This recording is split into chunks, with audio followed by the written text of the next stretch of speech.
Joining us now, Representative Scott Bounds, running around like crazy. We sure do appreciate you joining us, though, Representative. Thanks so much. Coming in hot. Catch your breath, cool off a little bit.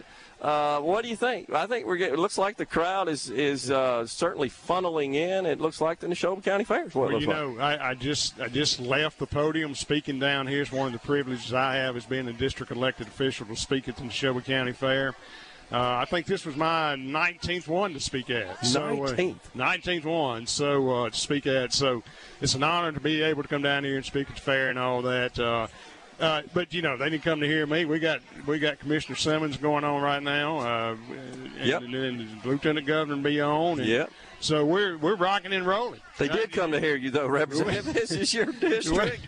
They want to hear what you have to say. And you're in the lawmaking business, So I'm in the lawmaking business and the fair business too, But the fair business is, it's supposed to be part time like the legislature, but it ain't. It's not part time. It's not part time. No, I know. It's not part time. It's a lot of work behind the scenes to put on this production, and we so appreciate all those involved. This is a unique event in the country. Gerard, I tell people, and I'm probably infringing on trademark stuff or whatever, but this is I liken the fair to the Masters. It's an event unlike any other.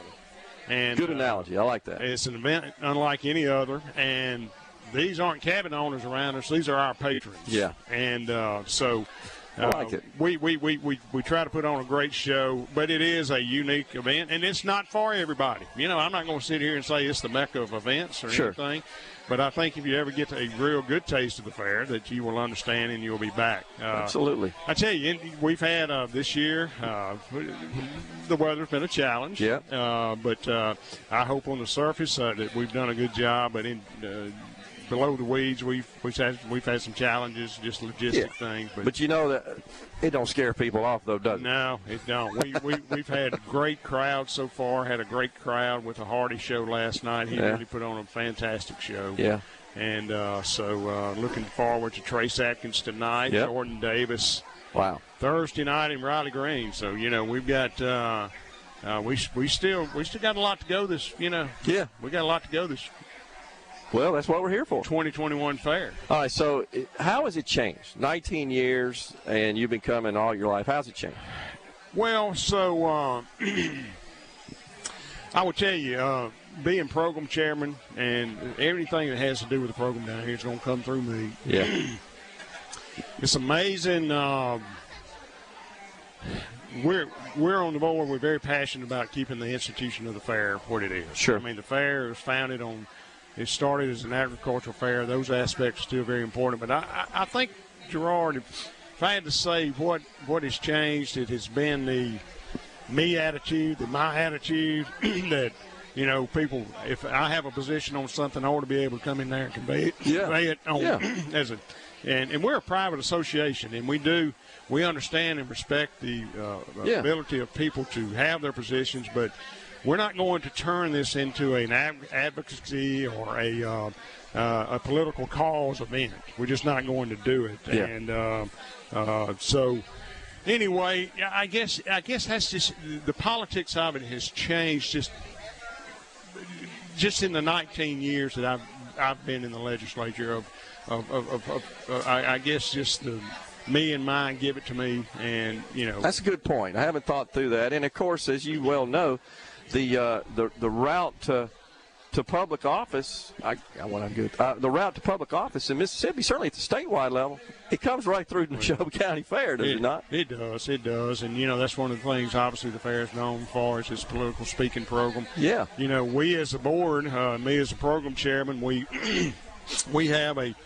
When you're talking about the political aspect of it, the political program, we have a very tight process of how we extend invitations to officials to speak or elected officials or candidates, and it's worked well for us. But we learn something about every year that we tweak maybe just a little bit, But other than that, it's the fair is still the fair. Yeah. And we want to keep the Neshoba County Fair Institution. We want to keep that unique. We want to keep it an event unlike any other.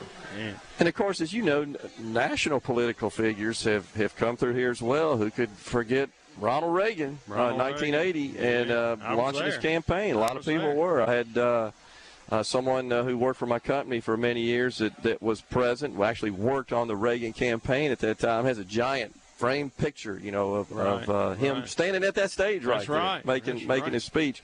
It's pretty cool. So, but it kind of leads me to this question, Scott, is what do you hear from people outside of Mississippi as far as their understanding, their perception, their opinion, if you will, of this event as a political event, it because of its uniqueness? Well, if they've never been here, first and foremost, it's hard to explain. Yeah, it's hard to explain. I mean, it's just you're trying to explain an 8-day event where you have 601 individually owned cabins on 168 acres with 600 RV spots. Yep. So it's hard for somebody to envision that and to describe it to them. But once they get here and then experience it, and then experience it in a good way. I mean, we want people to come. The fair is more than the Midway. It's more than the carnival. It's more than the horse racing on Mississippi's first licensed horse racing track. It's more than political speaking. It's the hospitality. It's the camaraderie. It's the family togetherness. It's what the fair was originally founded on in 1889, and that's more of a homecoming. It's a homecoming, Gerard. And people come here from all over the state. I just walking over here, ran into Senator Scott Delano. From the Gulf Coast, of course, would be here. But it's not just political figures. It's just people that that want to enjoy the fair, have an interest, or may not have an interest in politics. Right. But the other features of the fair, and they come here. That's why we call it Mississippi's Giant House Party. Well, and I'll tag on that a little bit. Congressman Dan Crenshaw from Texas was here over the weekend. Right. I'm sure y'all had him on the show. Yeah, had him on the show this week. And he was one of these never been to the fair. Yeah. So, I've had an opportunity to talk to him on Sunday afternoon, and I said, well, I mean, is it what you thought? He said, it's not anything like I know. He said, this is red meat stuff out here for people like you and I. Exactly right. And I think he had a really good time and took a lot of something back that he can take back to Texas and explain to people. Say, hey, they got it going on in Mississippi. That's pretty cool. So he'll carry that message back, I feel certain. So what are your priorities coming up? We got 2022, got a couple of minutes here. Just want to kind of get your sense of that, what you're thinking about, what's on the table. Well, obviously, Gerard, I know everybody's talked about medical marijuana. Yeah. We've got to address that. Yeah. I don't know of an agreement right now that we have with the Senate. I think there's conversations being had.